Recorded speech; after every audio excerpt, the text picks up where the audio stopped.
con el fin de que este impulso interior a la nueva evangelización no se quede solamente en un ideal ni caiga en la confusión, es necesario que ella se apoye en una base concreta y precisa, que son los documentos del Concilio Vaticano II, en los cuales ha encontrado su expresión.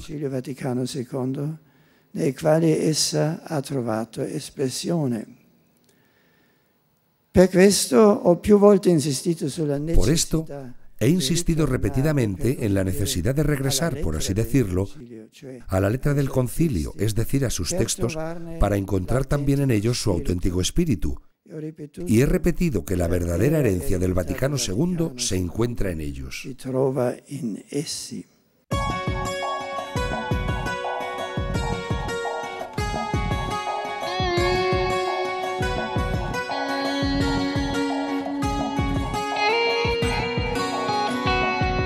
El jueves 11 de octubre de 2012, cuando se cumplieron exactamente los 50 años de la apertura del Concilio Vaticano II, Benedicto XVI invitó a toda la Iglesia a revivir aquella emocionante tensión.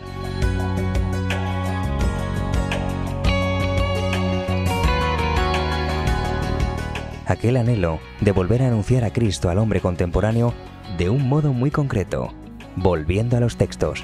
Solo así, explicó el Papa, se evitará caer en los extremos de nostalgias anacrónicas o de huidas hacia adelante.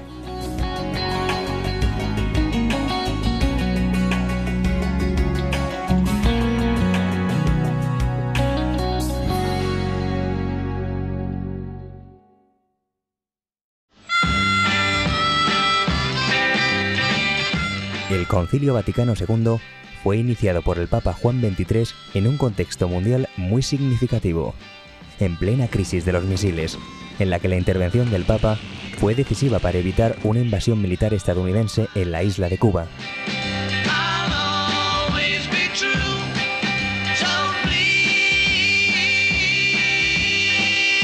Si bien la Guerra Fría era motivo de tensión, el mundo vivía un tiempo cargado de esperanzas. Europa iniciaba un camino de unión y desarrollo económico. Avanza notablemente la carrera espacial. Con la independencia de Argelia, se consolida en proceso de descolonización.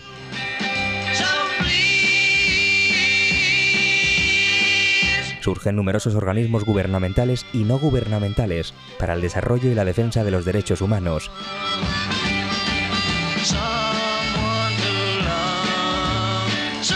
La ONU condena el apartheid en Sudáfrica, y el primer single de los Beatles simboliza el inicio de un profundo cambio cultural generacional.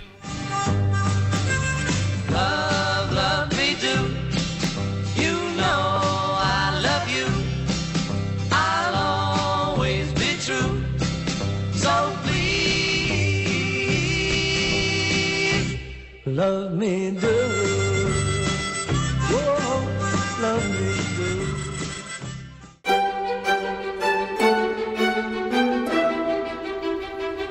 En España, el llamado Contubernio de Múnich, participación de los españoles exiliados y no exiliados y de todas las tendencias políticas en el Congreso del Movimiento Europeo, puso en jaque al Estado franquista, considerándose en principal anticipo a la transición política española. La boda en Atenas entre el príncipe Juan Carlos de Borbón y la princesa Sofía de Grecia preanunciaban una sucesión en la jefatura del Estado también capaz de albergar muchas esperanzas para un futuro democrático en España.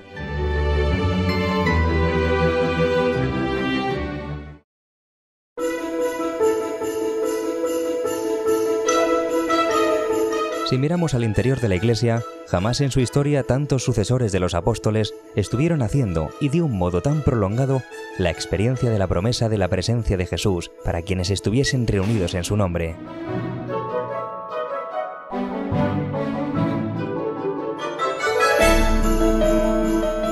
No teniendo como misión definir ningún dogma, renovó completamente la relación de la Iglesia con el mundo. El beato Juan Pablo II dijo que el Vaticano II es el faro de la luz para la Iglesia en el tercer milenio.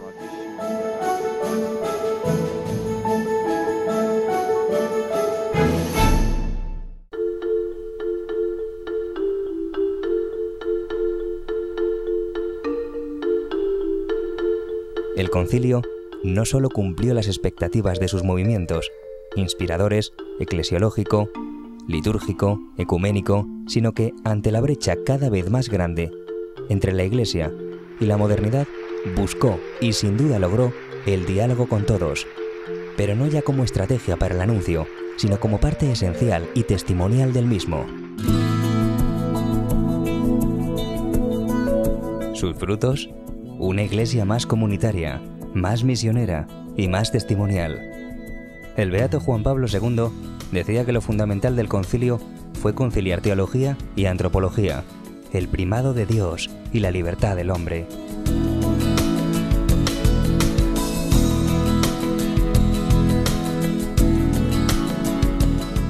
El mismo modo con el que expone la revelación como un diálogo de Dios con el hombre buscando su amistad. Supone una innovación no solo del lenguaje, sino también de comprensión del misterio cristiano.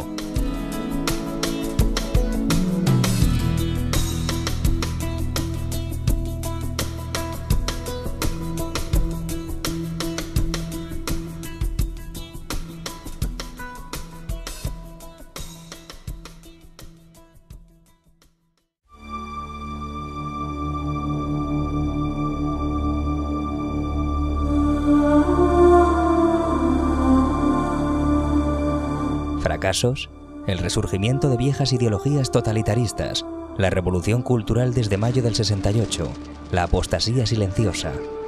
Pero no se debieron al concilio, sino a desviadas interpretaciones del mismo y a las circunstancias sociales y culturales que advinieron, independientemente de este, en el posconcilio.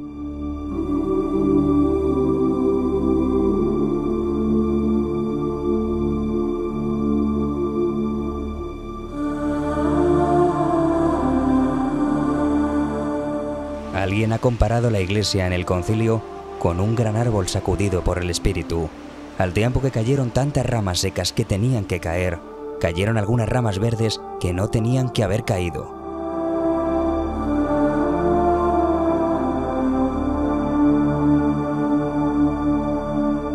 Nadie pone en duda que el Concilio Vaticano II corrigió 3 tentaciones del catolicismo anterior, 3 ramas secas que convenía podar: los progresivos clericalismo, eurocentrismo y distanciamiento con respecto a los cambios sociales y culturales.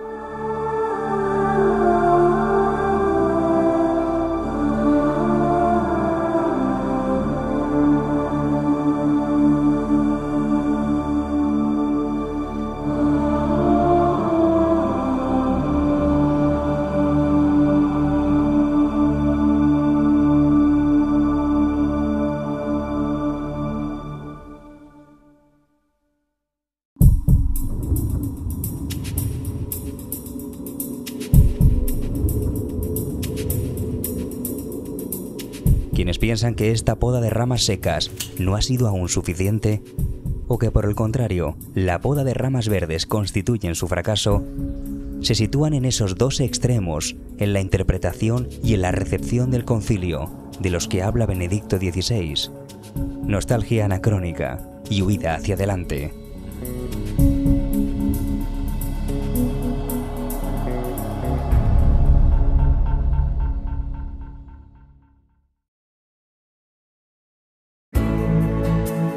Y precisamente por eso, la única manera no solo de reconocer los frutos del concilio, sino de permitir que el Espíritu Santo pueda seguir ofreciendo a la Iglesia nuevos frutos de aquel kairos, de aquel paso de Dios por la historia, es, como ha indicado Benedicto XVI, volviendo a los textos. Ya el beato Juan Pablo II, en el Novo Milenio Ineunte, decía que a medida que pasan los años, aquellos textos no pierden su valor ni su esplendor. Es necesario leerlos de manera apropiada y que sean conocidos y asimilados como textos cualificados y normativos del magisterio.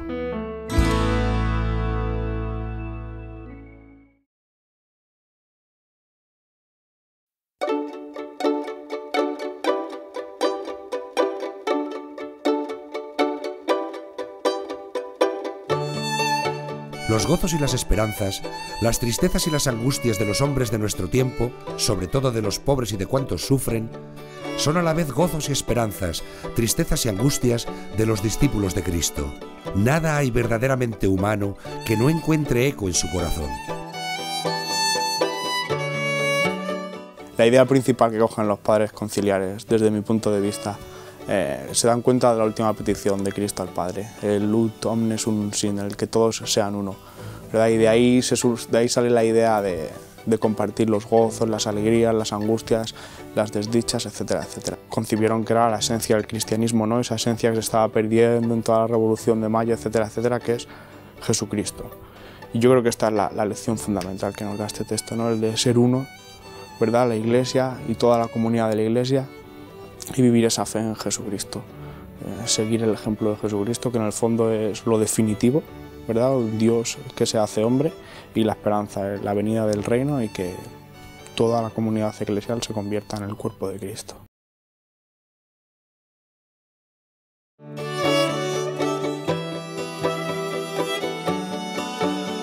Cristo es la luz de los pueblos. Por ello, este sacrosanto sínodo, reunido en el Espíritu Santo, desea ardientemente iluminar a todos los hombres, anunciando el Evangelio a toda criatura con la claridad de Cristo que resplandece sobre la faz de la Iglesia. El hombre puede llegar a Dios, y eso es lo que el Concilio Vaticano II ha querido recordar. Recordar que Cristo, Evangelio, Palabra y Dios es una misma realidad, y que los hombres, todos los hombres, pueden llegar a Dios.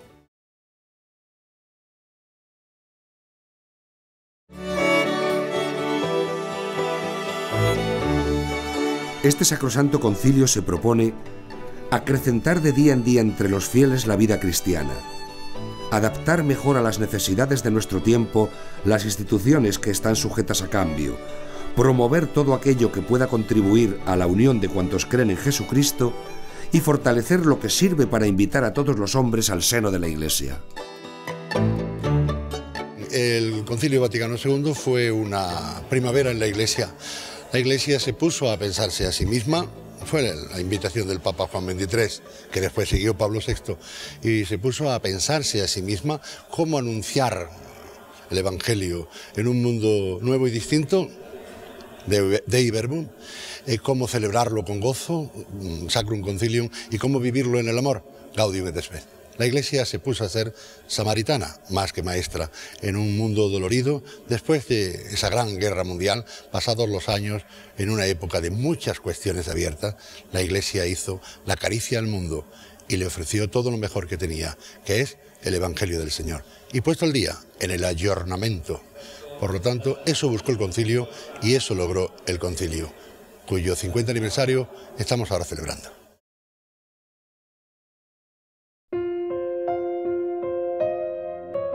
Y porque la Iglesia es en Cristo como un sacramento, o sea, signo e instrumento de la unión íntima con Dios y de la unidad de todo el género humano, ella se propone presentar a sus fieles y a todo el mundo con mayor precisión su naturaleza y su misión universal, abundando en la doctrina de los concilios precedentes.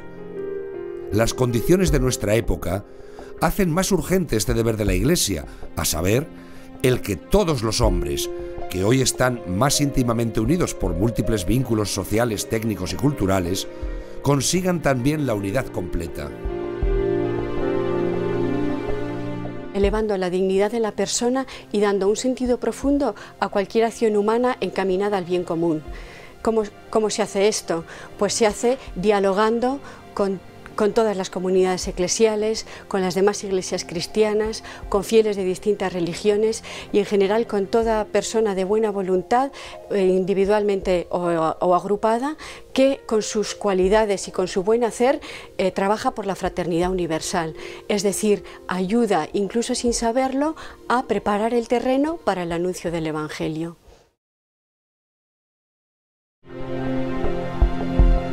Este pueblo mesiánico tiene por cabeza a Cristo, que fue entregado por nuestros pecados y resucitó para nuestra salvación, y teniendo ahora un nombre que está sobre todo nombre, reina gloriosamente en los cielos. La condición de este pueblo es la dignidad y la libertad de los hijos de Dios, en cuyos corazones habita el Espíritu Santo como en un templo. Tiene por ley el nuevo mandato de amar como el mismo Cristo nos amó a nosotros, y tiene en último lugar como fin el dilatar más y más el reino de Dios, incoado por el mismo Dios en la tierra, hasta que al final de los tiempos Él mismo también lo consume cuando se manifieste Cristo, vida nuestra, y la misma criatura sea libertada de la servidumbre de la corrupción para participar en la libertad de los hijos de Dios. Este pueblo mesiánico, por consiguiente, aunque no incluya a todos los hombres actualmente y con frecuencia parezca una grey pequeña, es, sin embargo, para todo el género humano, un germen segurísimo de unidad, de esperanza y de salvación. Amar a los pobres, amarles en el sentido de ayudarles y hacer todo lo posible porque las diferencias entre las personas, económicamente hablando, sean lo más mínimas posibles, ¿no? Que todos tengamos las mismas oportunidades, que el amor de Dios llegue a todas las personas, a través de los misioneros, a través de todas las campañas, bueno, pues que ayudan a solventar temas económicos, la pobreza, la esclavitud infantil, el hambre, el paro, temas que ocupan a las personas, son problemas que son de las personas y que la Iglesia, como iluminadora de gentes, pues tiene esta misión y bueno, en ese sentido, Lumen Gentium, iluminadora también de las obras de las personas.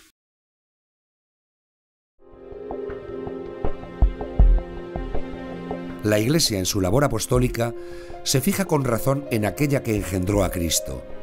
La Virgen fue en su vida ejemplo de aquel amor maternal con que es necesario que estén animados todos aquellos que, en la misión apostólica de la Iglesia, cooperan a la regeneración de los hombres.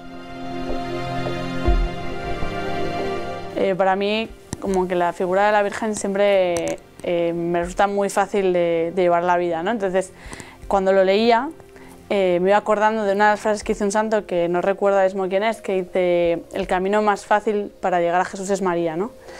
Y entonces, en mi vida, pues sobre todo resalto mucho la docilidad de la Virgen, ¿no? O sea, yo, por ejemplo, cuando en el cole pues hay problemas, ¿no? O ves que hay un cambio de planes, que es muy rápido que te cambien los planes, ¿no? Que tienes pensado hacer una cosa o dar una catequesis determinada y de repente te vienen y te cambian, ¿no?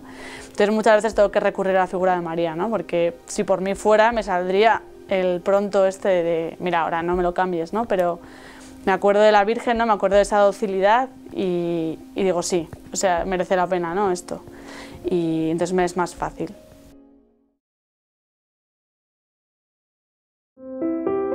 El concilio, testigo y expositor de la fe de todo el pueblo de Dios congregado por Cristo, no puede dar prueba mayor de solidaridad, respeto y amor a toda la familia humana que la de dialogar con ella acerca de todos estos problemas, aclarárselos a la luz del Evangelio y poner a disposición del género humano el poder salvador que la Iglesia, conducida por el Espíritu Santo, ha recibido de su fundador. Es por consiguiente el hombre, pero el hombre todo entero, cuerpo y alma, corazón y conciencia, inteligencia y voluntad, quien será el objeto central de las explicaciones que van a seguir.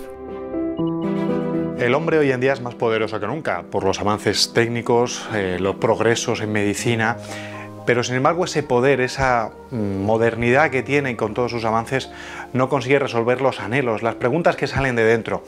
Y ahí es donde está la Iglesia, para acompañarles, para darles respuesta a todas las cuestiones de la vida, porque la Iglesia está para acompañar al hombre, da igual la época, y para todo, a la luz del Evangelio va a encontrar una respuesta. A mí lo que me dice este punto es precisamente eso, como miembro de la Iglesia, ofrecerme a los demás para ayudarles que con el Evangelio demos sentido a todos los momentos de nuestra vida.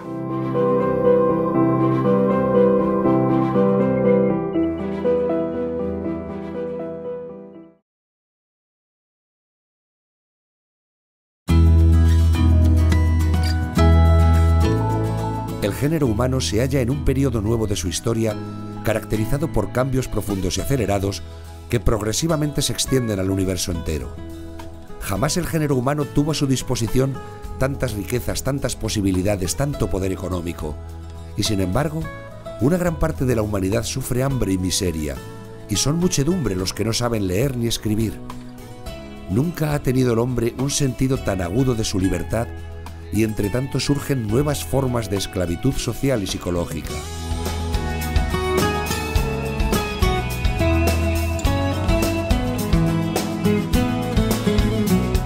Mientras el mundo siente con tanta viveza su propia unidad y la mutua interdependencia en ineludible solidaridad, se ve, sin embargo, gravísimamente dividido por la presencia de fuerzas contrapuestas.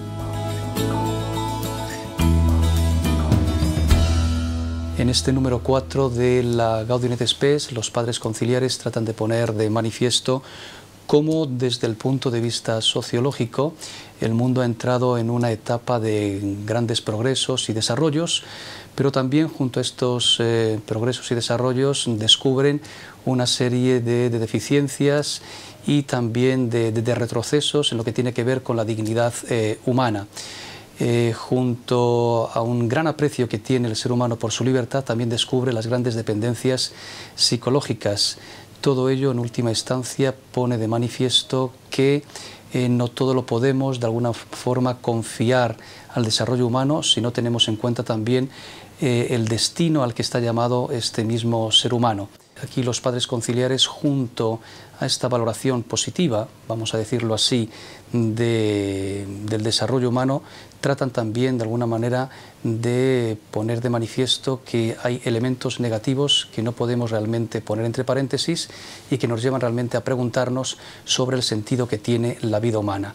Un sentido que, como veremos más adelante, como se ve más adelante en los puntos siguientes, no se puede poner de alguna forma de manifiesto sin contar realmente con Jesucristo. Hablamos del periodo de mayor libertad de la historia y a la vez el que más esclavitudes tiene, y pienso en la calle Mayor o en la Gran Vía de Madrid. Yo vivo muy cerquita y veo a todo el mundo obsesionado por entrar a las tiendas a comprar, con millones de bolsas, todos los bares llenos porque hay una obsesión total por pertenecer a algo o a alguien, por tener una gran vida social, y al lado todas las iglesias, que en Madrid, gracias a Dios, tenemos una casa en cada esquina, vacías, ¿no? En donde más gentes hay, más vacías están las iglesias, y me llama mucho la atención esa esclavitud moral y social que tienen las personas que viven en grandes ciudades, y pienso sobre todo en mis vecinos.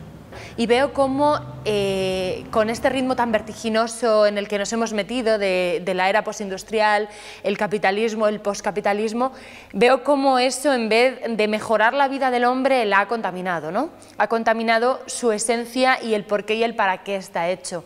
El ruido aleja del silencio. Es que eso es evidente. Entonces, quien está más cerca del silencio está más cerca de la tierra y a la vez está más cerca de Dios.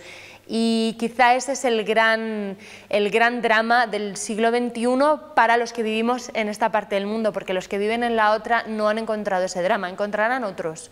Encontrarán la falta de alimento, encontrarán la muerte, encontrarán la enfermedad, pero los años que viven los viven muchísimo más intensamente que cualquiera de nosotros. Entonces creo que es el momento de replantearse cómo es nuestra forma de vivir en el mundo.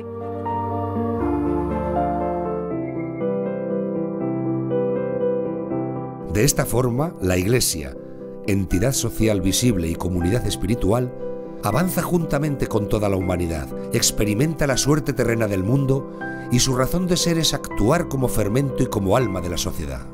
En referencia a la Gaudium et Spes, al capítulo 4, que trata de la misión de la Iglesia en el mundo, la Iglesia tiene en el mundo una misión de salvación. Está formada por hombres y mujeres, es decir, miembros de la ciudad terrena, que tienen la vocación de hacer visible, de reflejar en su vida cotidiana la luz de Dios, de formar y acrecentar la familia de los hijos de Dios. Su razón de ser es actuar como fermento, dar un alma a la sociedad.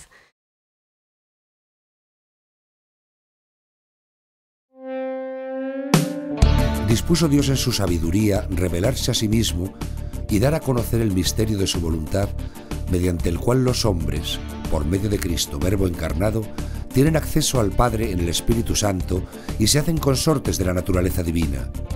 En consecuencia, por esta revelación, Dios invisible habla a los hombres como amigos, movido por su gran amor, y mora con ellos, para invitarlos a la comunicación consigo y recibirlos en su compañía. Todo parte de ese designio amoroso de Dios Padre, que en su sabiduría, en su bondad, pues ha querido revelarse a los hombres.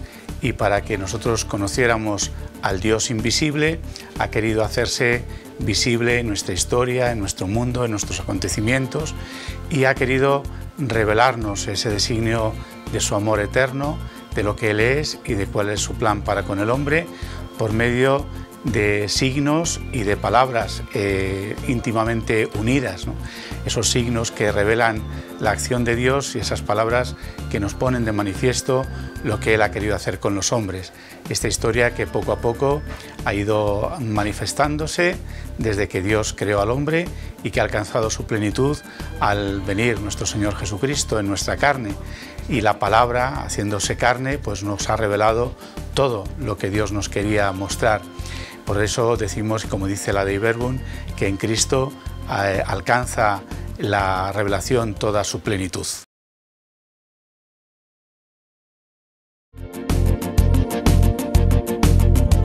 Es necesario que toda la predicación eclesiástica, como la misma religión cristiana, se nutra de la Sagrada Escritura y se rija por ella.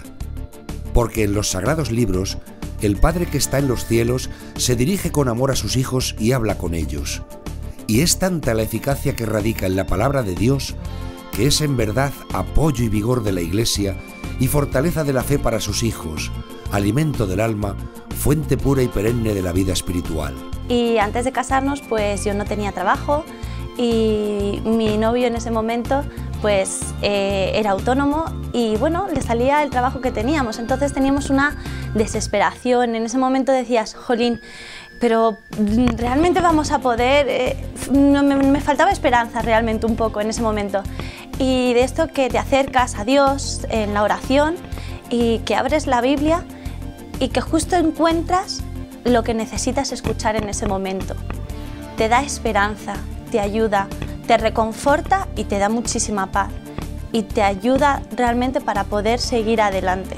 Y así en cada momento de mi vida me ha ido pasando, este es el más cercano, pero de cuando era pequeña y de ver a mis padres también, el ejemplo de mis padres, de que me han hablado mi madre siempre de las historias, de la Biblia, del Antiguo Testamento, y el aprender de los personajes y de todas las personas que aparecen en la Biblia y que han sido de verdad, eso te ayuda para tu vida diaria. La palabra de Dios tiene una cosa increíble, que es que siendo antigua, entre comillas, o siendo eterna, siempre es nueva. Y eso es verdad. Es decir, siempre, cuando tú de corazón lees la palabra de Dios, te interpela, siempre te dice algo nuevo. Incluso el mismo pasaje del Evangelio, de lo que sea, siempre te va a decir algo nuevo, según el modo de vida que estés llevando en ese momento, según las preocupaciones que tengas, las esperanzas. Entonces, a mí me parece muy bonito que la Iglesia, en su sabiduría, haga que la palabra de Dios sea una parte fundamental de su apostolado.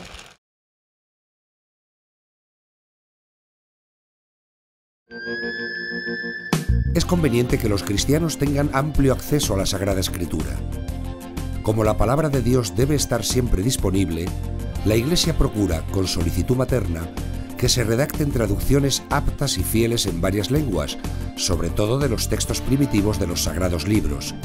Y si estas traducciones, oportunamente y con el beneplácito de la autoridad de la Iglesia, se llevan a cabo incluso con la colaboración de los hermanos separados, podrán usarse por todos los cristianos. La Dei Verbum es uno de los documentos fundamentales del Concilio Vaticano II. Como su mismo nombre indica, trata de la difusión de la palabra de Dios. En particular, el número 22 recomienda que se hagan traducciones cuidadas, accesibles en todas las lenguas, pues a todas las gentes. En este sentido, el concilio pone mucho el acento en que las traducciones sean correctas, adecuadas, y no solo, sino que en la medida de lo posible respondan también a un trabajo, a un fruto ecuménico. ¿Qué quiere decir esto? Quiere decir de que, vamos a poner un ejemplo, aquí en España hace poco, o hace un par de años, ha salido la Biblia interconfesional. La Biblia interconfesional es el fruto del trabajo de biblistas, tanto católicos como protestantes, que por amor a la palabra se han puesto de acuerdo.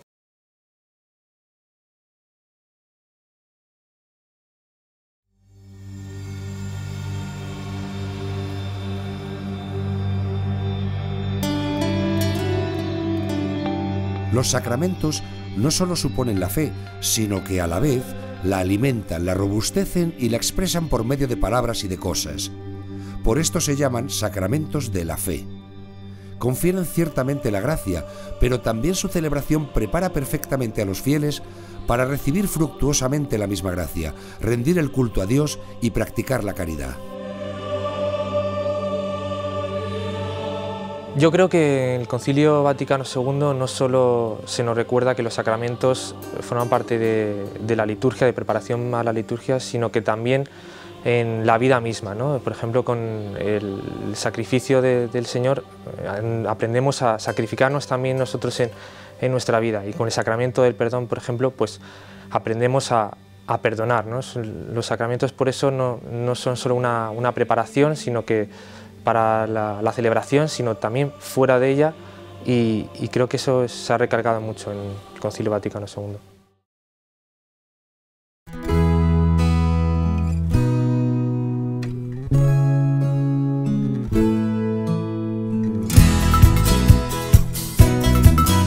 Las acciones litúrgicas no son acciones privadas, sino celebraciones de la Iglesia, que es sacramento de unidad, es decir, pueblo santo congregado y ordenado bajo la dirección de los obispos. Por eso pertenecen a todo el cuerpo de la Iglesia, influyen en él y lo manifiestan. Pero cada uno de los miembros de este cuerpo recibe un influjo diverso según la diversidad de órdenes, funciones y participación actual. Tenemos un sacramento que es precioso, que es la Eucaristía, y viviéndola bien, con alegría y con sinceridad, y sabiendo lo que significa, gracias a ese Concilio Vaticano II que tuvimos, pues se puede sacar de ahí mucho provecho para irradiar a los demás.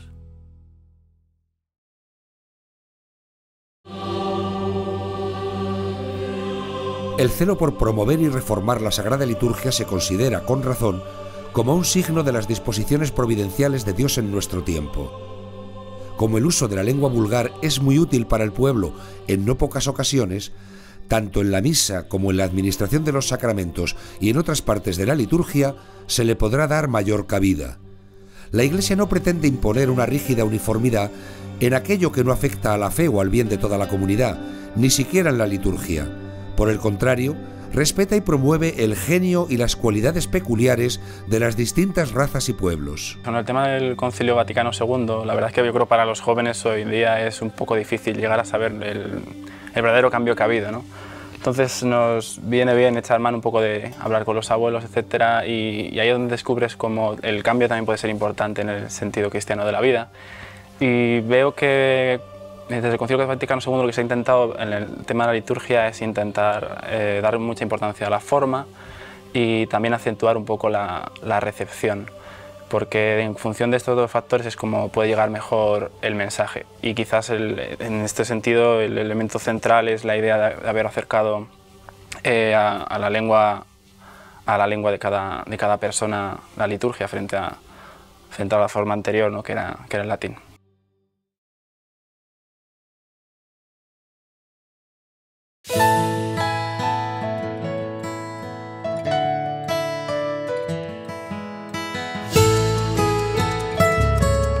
En el ejercicio de su ministerio de padre y pastor, compórtense los obispos en medio de los suyos como los que sirven. Pastores buenos que conocen a sus ovejas y son conocidos por ellas. Verdaderos padres que se distinguen por el espíritu de amor y preocupación para con todos y a cuya autoridad confiada por Dios todos se someten gustosamente. Congreguen y formen a toda la familia de su grey, de modo que todos, conscientes de sus deberes, vivan y obren en unión de caridad. Siempre vemos a los obispos como una figura que está ahí por encima y que tal.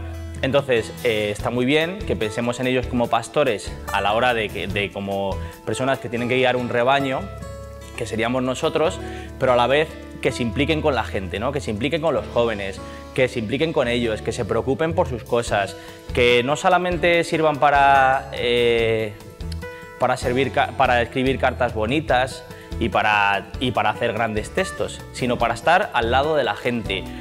A mí el hecho de que un obispo se reúna con 20 jóvenes en una casa y cene con ellos y que a la hora de poner la cena se levante, vaya a la cocina, coja la olla, la ponga encima de la mesa y se ponga uno por uno a servir a todos, a mí eso me llama mucho la atención y a la vez me agrada muchísimo, ¿no? Porque es una manera de estar cerca de los jóvenes, de estar cerca de la gente, de preocuparse de sus problemas, de sus angustias, de sus alegrías, de todo, ¿no?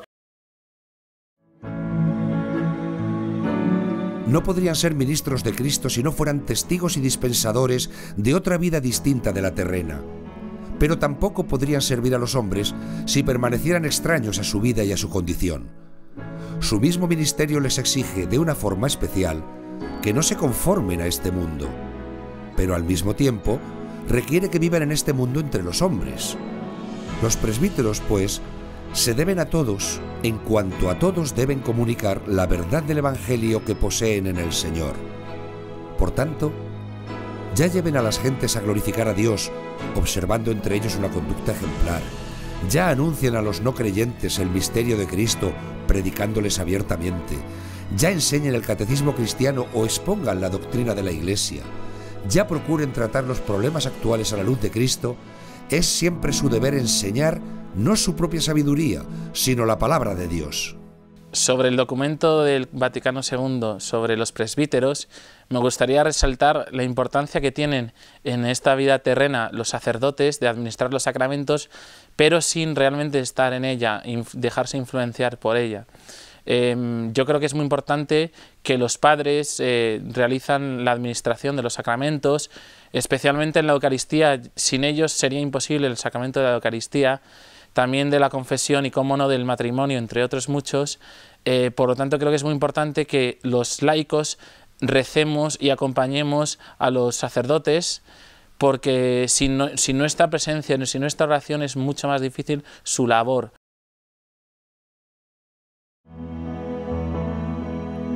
Imbúyanse los alumnos del misterio de la Iglesia, den testimonio de aquella unidad por la cual los hombres son atraídos a Cristo. Entiendan los alumnos con toda claridad que no están destinados al mando ni a los honores, sino que se entregan totalmente al servicio de Dios y al ministerio pastoral. El futuro sacerdote tiene que aprender desde la vida del seminario a situarse de una manera sencilla, renunciando a muchos bienes, a propiedades, a los honores del mundo, para ir configurando en un estilo de vida más sencillo, en el que lo primero no son las dignidades o categorías que se consideran importantes dentro del mundo, sino el servicio y el servicio pastoral.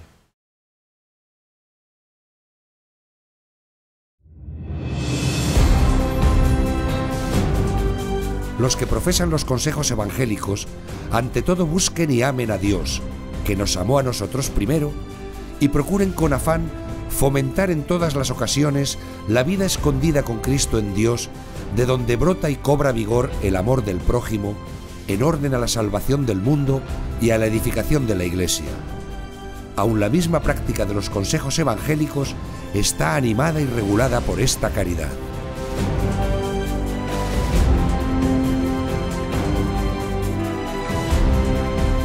Los religiosos, nos dice el concilio, que no somos unos alocados, unos empeñados con nuestras fuerzas en llevar soluciones al mundo, no. Los religiosos lo que estamos es enamoradísimos de Dios y por eso estamos totalmente comprometidos con los hombres, con cada uno de los hombres y mujeres de este mundo. Incluso los que están adentro de un convento, en un convento de clausura, también obviamente los misioneros, parece que ahí se ve más, pero sobre todo es la esencia, es descubrir Dios que te ha amado primero, te ama a ti, ama a todos los hombres y has descubierto ahí la felicidad. En este mundo de hoy realmente es un testimonio insoslayable que hace falta que exista, porque si no, ¿cómo se va a enterar el mundo que la felicidad hoy en día es posible porque Dios está ahí y te ama y te da todo su amor?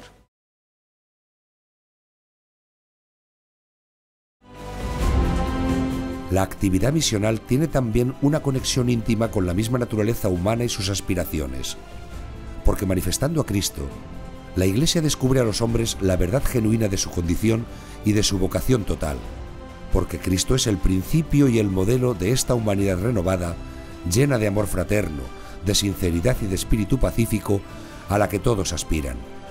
Cristo y la Iglesia, que da testimonio de él por la predicación evangélica, trascienden toda particularidad de raza y de nación, y por tanto nadie y en ninguna parte puede ser tenido como extraño.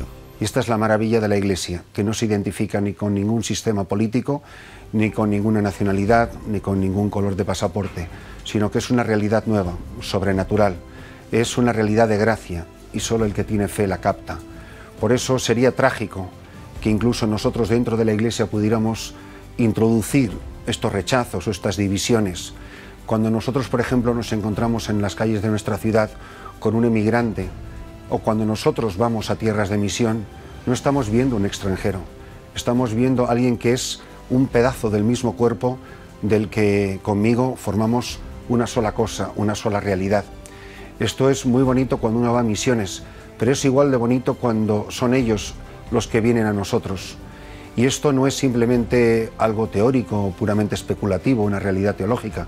Esto es para vivirlo en nuestras comunidades, en nuestras parroquias. Pues leyendo el texto del Concilio Vaticano II sobre los misioneros y conociendo su realidad y cómo viven, uno se da cuenta de una triple reflexión. La primera, que es cómo consiguen esa conexión interna con la misma naturaleza humana. Por una parte, el desgarro que sienten cuando tienen que irse de su familia, y por otro lado la alegría inmensa cuando se dan cuenta de que otra familia, la familia de esa gente a la que está en misión, se convierte en su propia familia. Luego también uno se da cuenta de la soledad que viven, de estar en un territorio extraño, pero a la vez la compañía que tienen, de darse cuenta de que el Señor siempre está con ellos. Luego también los misioneros descubren la verdad de la naturaleza del hombre, porque para ellos el estar en misión es encontrarse consigo mismo, encontrar una vocación plena, descubren la plenitud de su vocación, y además cuando estás allí te das cuenta de que es el lugar donde más útil se puede sentir uno, los territorios de misión.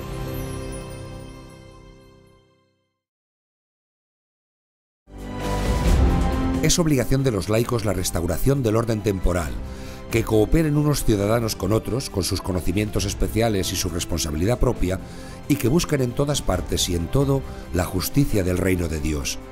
Hay que establecer el orden temporal de forma que, observando íntegramente sus propias leyes, esté conforme con los últimos principios de la vida cristiana, adaptándose a las variadas circunstancias de lugares, tiempos y pueblos.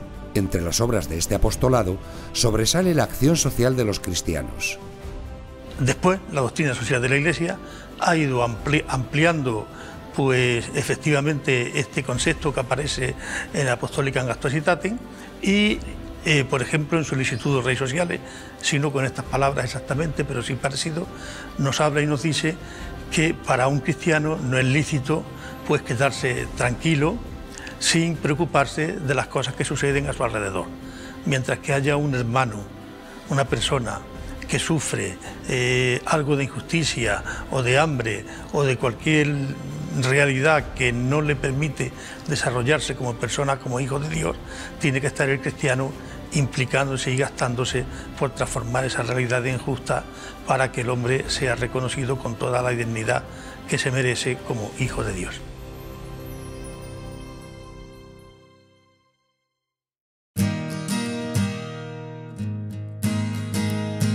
La persona humana tiene derecho a la libertad religiosa.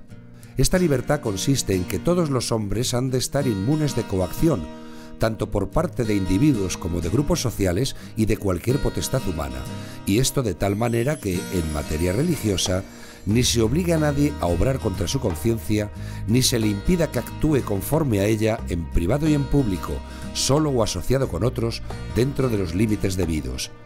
El derecho a la libertad religiosa está realmente fundado en la dignidad misma de la persona humana, tal como se la conoce por la palabra revelada de Dios y por la misma razón natural. Ha pasado mucho tiempo desde el Concilio Vaticano II y ya el Concilio Vaticano II proclamó alto y claro la necesidad de respetar el derecho más fundamental del hombre, que es la libertad religiosa. Me gustaría decir que en todo este tiempo las cosas han cambiado y que han cambiado para mejor, pero no es verdad. Podríamos decir que la situación ha empeorado y constantemente se vulnera el derecho más fundamental del hombre, que es la libertad religiosa. O sea, que no nos olvidemos que aparte de la persecución violenta que sufren los hermanos cristianos, también hay una persecución sutil y que tenemos que estar ojo a visor para ser valientes y coherentes y en un momento determinado saber defender nuestra postura como cristianos.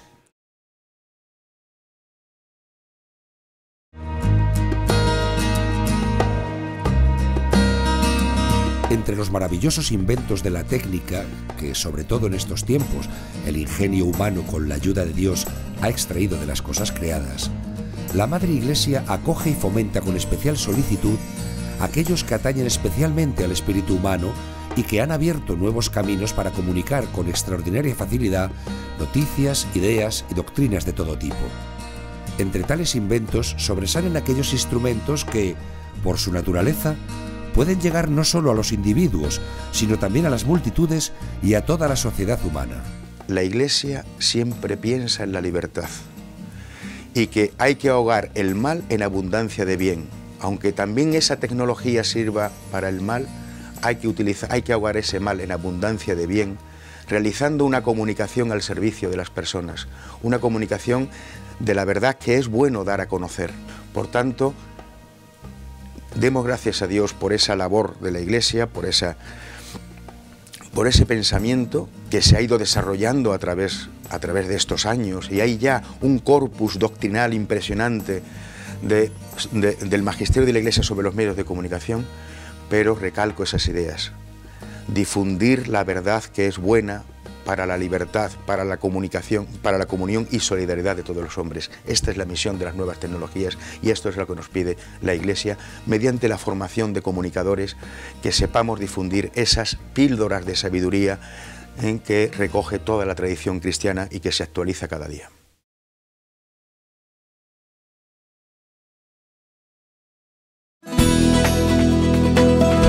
Unidos entre sí y con los alumnos por la caridad y llenos del espíritu apostólico, den testimonio, tanto con su vida como con su doctrina, del único Maestro Cristo. Procuren estimular la actividad personal de los alumnos y, terminados los estudios, sigan atendiéndolos con sus consejos, con su amistad. La función de estos maestros es verdadero apostolado, muy conveniente y necesario también en nuestros tiempos, constituyendo a la vez un verdadero servicio prestado a la sociedad. Jesús era pedagogo y nosotros, como decía Clemente de Alejandría, debemos de formar parte de esta sociedad e intentar por todos los medios de educar y de formar a la persona e intentar ser cada día mejor, no solamente desde el punto de vista económico y político, sino también social.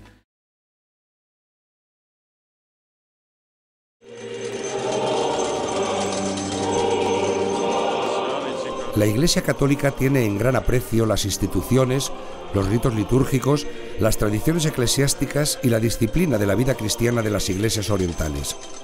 Pues en todas ellas, preclaras por su venerable antigüedad, brilla aquella tradición de los padres, que arranca desde los apóstoles, la cual constituye una parte de lo divinamente revelado y del patrimonio indiviso de la Iglesia universal.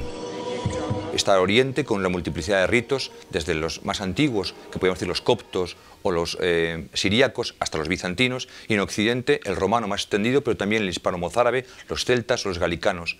Eso ha hecho que la Iglesia respire realmente con dos pulmones, y cuando no respira con dos pulmones, algo falla. Hay que valorar justamente esa riqueza, porque es expresión de la misma vida de la Iglesia.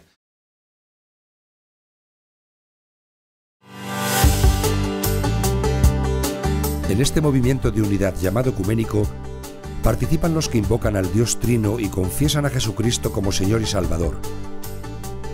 Y esto lo hacen no solamente por separado, sino también reunidos en asambleas en las que conocieron el Evangelio y a las que cada grupo llama Iglesia suya y de Dios. Casi todos, sin embargo, aunque de modo diverso, suspiran por una Iglesia de Dios única y visible, que sea verdaderamente universal y enviada a todo el mundo para que el mundo se convierta al Evangelio y se salve para gloria de Dios. Este sacrosanto concilio, impulsado por el deseo de restablecer la unidad entre todos los discípulos de Cristo, quiere proponer a todos los católicos los medios, los caminos y las formas por las que puedan responder a esta divina vocación y gracia. hemos estado siglos pues, de separación, siglos de luchas, de guerras incluso, y ahora ha llegado el Espíritu Santo y ha dicho, este camino de los cristianos no puede continuar así, la Iglesia necesita hoy más que nunca volver a hacer un camino diferente, volver a buscarse los cristianos, a encontrarse y ver qué es lo que nos divide a unos y otros para hacer un camino juntos y dar un testimonio de comunión y de unidad. Unidad, unidad, questo grito che ho sentito in Bucarest durante la mia visita mi ritorna con forte eco. Unidad, unidad, chiama il popolo raccolto durante la celebrazione eucaristica. Tutti i cristiani, cattolici ortodossi e protestanti evangelici, tutti chiamano insieme unidad, unidad. Grazie per questa voce consolante dei nostri fratelli e sorelle.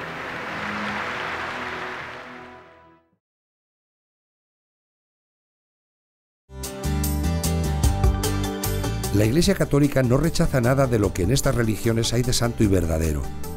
Considera con sincero respeto los modos de obrar y de vivir, los preceptos y doctrinas que, por más que discrepen en mucho de lo que ella profesa y enseña, no pocas veces reflejan un destello de aquella verdad que ilumina a todos los hombres. Este diálogo con el mundo lo estamos viendo continuamente con las propuestas de nueva evangelización, el diálogo interreligioso, que es muy importante sobre todo para la paz en el mundo de hoy, lo ha dicho muchas veces el Papa Benedicto XVI y sus predecesores, y también el diálogo con los cristianos, que realmente es importante para que este mensaje que nosotros queremos llevar los cristianos al mundo pues llegue en toda su plenitud.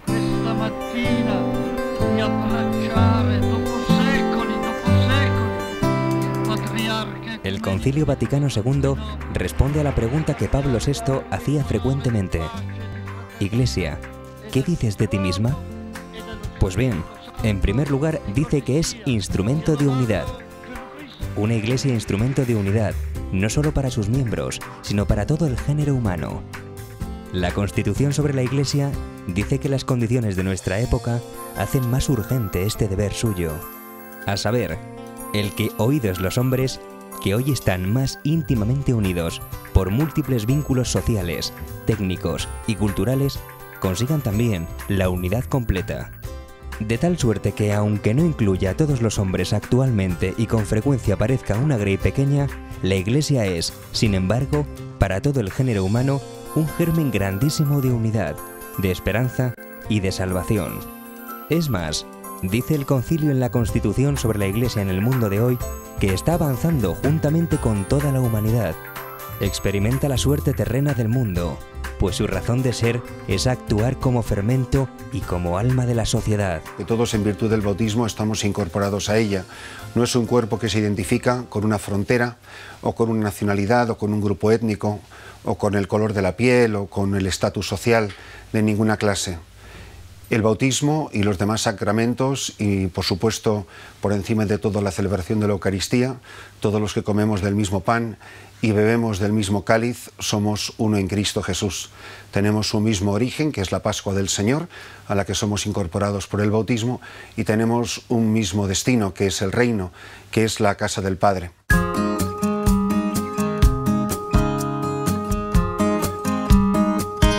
En segundo lugar, la Iglesia se autoproclama custodia del gran tesoro, la palabra de Dios. En la Constitución sobre la Revelación nos dice que a través de la palabra Dios habla a los hombres como amigos, que es conveniente que todos los cristianos tengan amplio acceso a la Sagrada Escritura, que se redacten traducciones aptas y fieles en varias lenguas, y que estas traducciones se hagan incluso con la colaboración de los hermanos separados, pero también que la predicación debe nutrirse y regirse por la Sagrada Escritura, de tal modo que, como se dice en el decreto sobre el ministerio y la vida de los presbíteros, estos deben enseñar no su propia sabiduría, sino la palabra de Dios.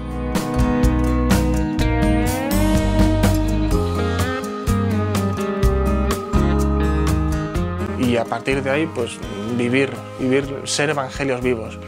Y evangelios vivos también desde la unidad, también desde ese amor que Dios nos profesa.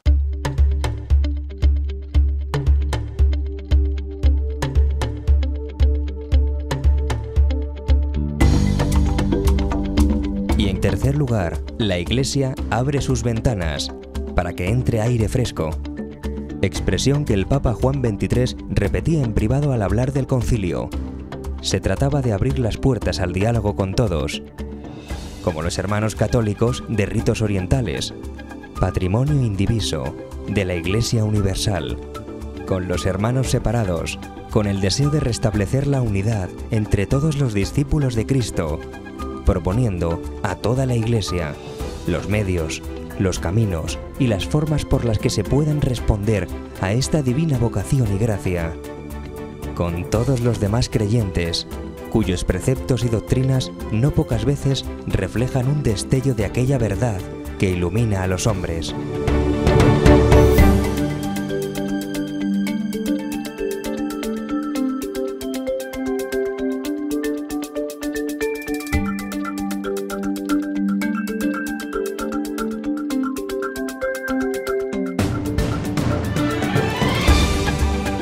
Y con todos los hombres, a quienes les asiste el sagrado derecho a la libertad religiosa, realmente fundado en la dignidad humana, tal como se la conoce por la palabra revelada de Dios y por la misma razón natural.